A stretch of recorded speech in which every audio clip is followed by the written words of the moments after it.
War is a landscape of extremes. It is a place of profound tragedy, incredible bravery, and heart-wrenching loss.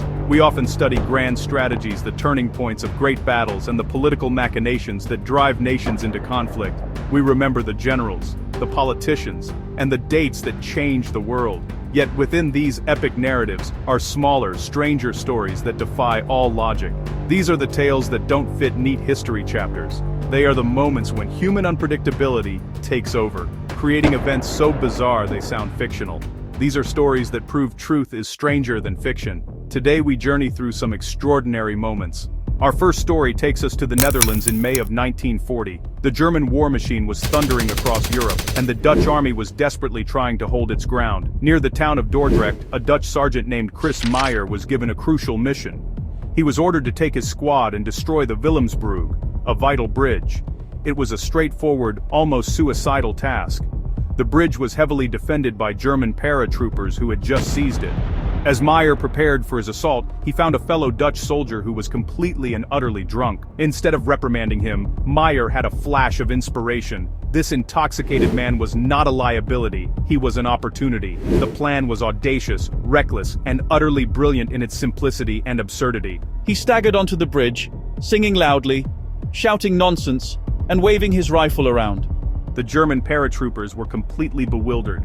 While the Germans were distracted, Meyer and his squad launched a surprise attack from a different angle. They secured the bridge and captured the paratroopers. The drunken soldier survived, and his antics created the opening that saved countless lives.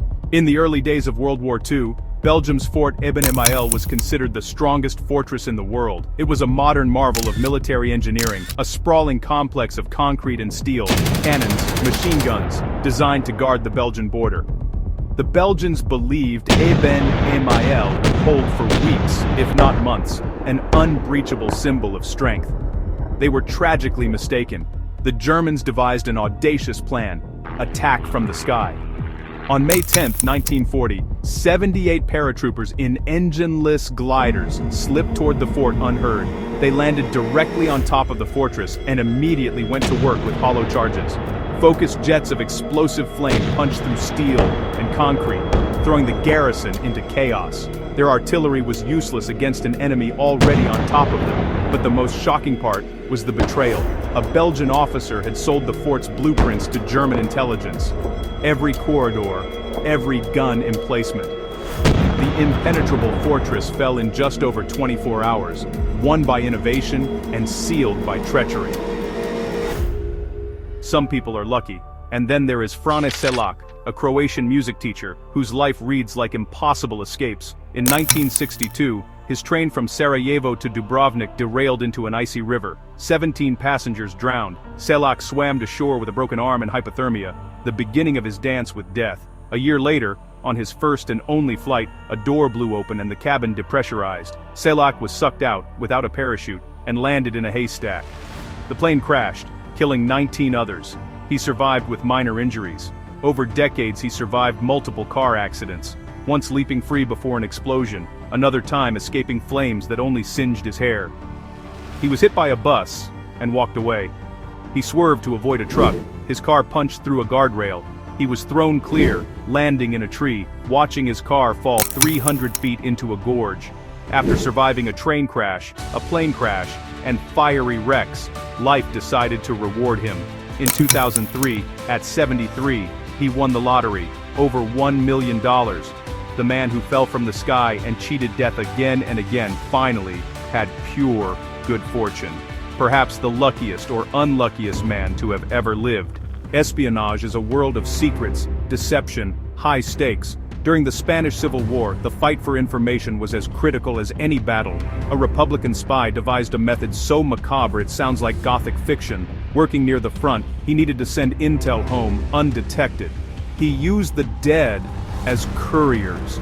He wrote coded messages on nationalist bodies, often on the back or chest, in ink visible only under specific light.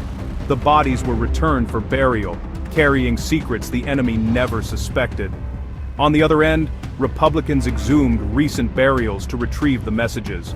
Grotesque as it was, the system worked, providing a steady stream of priceless information. His name was lost to history.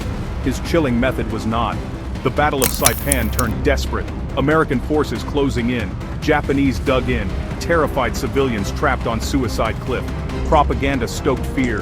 Thousands chose death over surrender. Amid the chaos, a young couple stood at the edge, calm, quiet, resolute. Through W. Eugene Smith's lens, their pact was unmistakable. The man gently pushed the woman over the edge, then turned and pulled a grenade to his chest. Smith captured the terrible beauty of their final moments, a testament to loyalty to each other, and a stark reminder that war's victims are not just soldiers. On September 26, 1983, with tensions peaking, the world teetered on the brink. In a bunker near Moscow, Stanislav Petrov monitored early warning satellites. Alarms blared, one US ICBM detected, protocol demanded reporting, triggering retaliation. Minutes later, 4 more missiles appeared. The system screamed that the attack was real. Petrov reasoned a real first strike wouldn't be just 5. Something felt wrong. Against protocol, he reported a system malfunction. They watched ground radar for incoming warheads. Nothing came. The sky was empty. Petrov was right. The satellite had mistaken sunlight reflections for launches. One man's refusal to panic saved the world. Our final story takes us to feudal Japan, a land governed by Bushido. Yoshinaka, brilliant but abrasive, won stunning victories and marched into Kyoto. Ambition made him enemies within his own clan. Yoritomo declared Yoshinaka an enemy and sent Yoshitsune to crush him. Trapped and outnumbered at Awazu, retainers fell one by one. Tomoe Gozen fought fiercely, then left at his command, vanishing from history. Seeking a place for seppuku, Yoshinaka's horse stuck in a frozen paddy. Enemy archer struck. He was killed stuck in mud. Honor denied. His rise and fall became a cautionary tale of betrayal for generations. The pages of history hold courage, sacrifice, and strategy, but also the bizarre, the unexpected, the profoundly strange. These intimate, peculiar moments challenge our perceptions, shaped by unlikely heroes and unpredictable circumstances.